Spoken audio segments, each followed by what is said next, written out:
Fox 6 investigator Brian Polson shows you why one of Wisconsin's most wanted criminals keeps getting caught, then released, and the one factor that makes this case different from the Waukesha parade attack. It doesn't take a sophisticated assessment tool to see this person is dangerous. Complete menace to the city. The trick is measuring that danger in dollars. Money, ultimately, at the end of the day, does not equate to safety. And that explains why Kenneth Twyman is a wanted man again. It makes no sense whatsoever to me. This woman, we'll call Mary, is worried. We don't know Kenny's next move, and that's a fear for us. That's a great fear. That's why you're talking to me in the dark here. Yes, exactly. Last month, outside the Quick Mart near Fond du Lac and Locust, someone shot and killed her nephew, 24-year-old Tavon Luckett. What happened? What happened? Her confusion turned to anger when prosecutors charged Twyman with homicide. 4 outstanding warrants, 4 felony open cases. In 2018, police say Twyman led them on a high-speed chase, crashed into an SUV with a mother and 3 young children inside, then ran off into the darkness. Inside his car, police found a half-pound of marijuana, cocaine, heroin, scales, a gun, ammo, and 7 mobile phones, including one that contained videos so concerning. Never seen such reckless behavior in my days. Twyman quickly became one of Wisconsin's most wanted. U.S. Marshals are asking for your help locating this 19-year-old Milwaukee man. After Fox 6 News featured Twyman's story in December of 2018, Tonight, that suspect is in police custody. U.S. Marshals picked him up in Arkansas. A Milwaukee judge set bail at $3,000 cash, and a few months later, Twyman was out. He was free to wander the streets in Rome, to do whatever he wanted to do. Since then, he's been in and out of jail, skipping court at least 6 times along the way. And in January, U.S. Marshals went to get him again.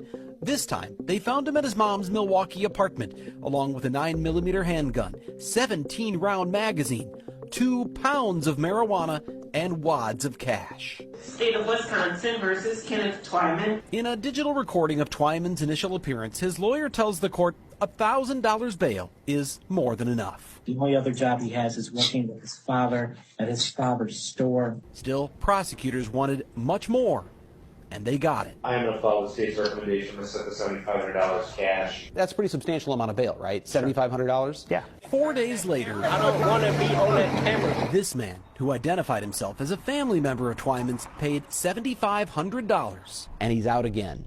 To commit murder. On April 14th, police say Tavon Luckett went into the Quick Mart to get pizza rolls. When he came out, he recognized Kenny Twyman and called his name. A witness said the 2 men appeared to shake hands before Twyman shot Luckett in the neck and chest, then hopped in a car and rode away. Did that cash bond keep your family safe? No. No, it did not. We are still not safe. We're equating a higher cash bail with public safety, and that's just not the case. Nick Sainer is co-founder of Justice Point, Milwaukee County's pretrial services agency, and an outspoken advocate of bail reform. If money isn't going to work, and money doesn't work, then we have to take a look at other options. But bail reform means different things to different people. The Waukesha parade attack last fall focused attention on low bail for violent offenders, prompting State Senator Julian Bradley to call for minimum bail amounts for certain crimes. How do you pick a fixed dollar amount like $5,000 or $10,000 and say that's the magic number? That's not the magic number, it's the minimum. It's the starting point. Twyman posted a total of $12,500, but still wound up charged with homicide. When someone needs to be detained, they need to be detained, period. Sainer wants to eliminate cash bail altogether by releasing most defendants until their cases are resolved, but holding the most dangerous ones in jail no matter how much cash they have. You're held until your hearing date. How do you feel about that? I think that's a very good idea. As it is, Mary says the criminal justice system let her family down, but it's what happened after her nephew's death that rubbed salt in the wound. You know that he was going to be there via Zoom. I mean, why didn't you go and get this guy? On April 21st, a Milwaukee court commissioner issued a homicide warrant for Twyman. The next day, he was in court on a different case, appearing by Zoom from his lawyer's office in Racine.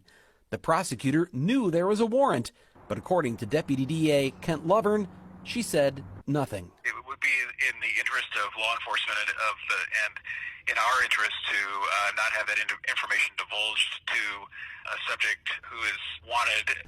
All he had to do was just pick up the phone and make a phone call. Mary says her family members are grieving, but they are also scared. Who knows what he's going to do next? If the system won't hold Kenneth Twyman accountable, she says, This could turn into a real gun battle within the city of Milwaukee. the streets will.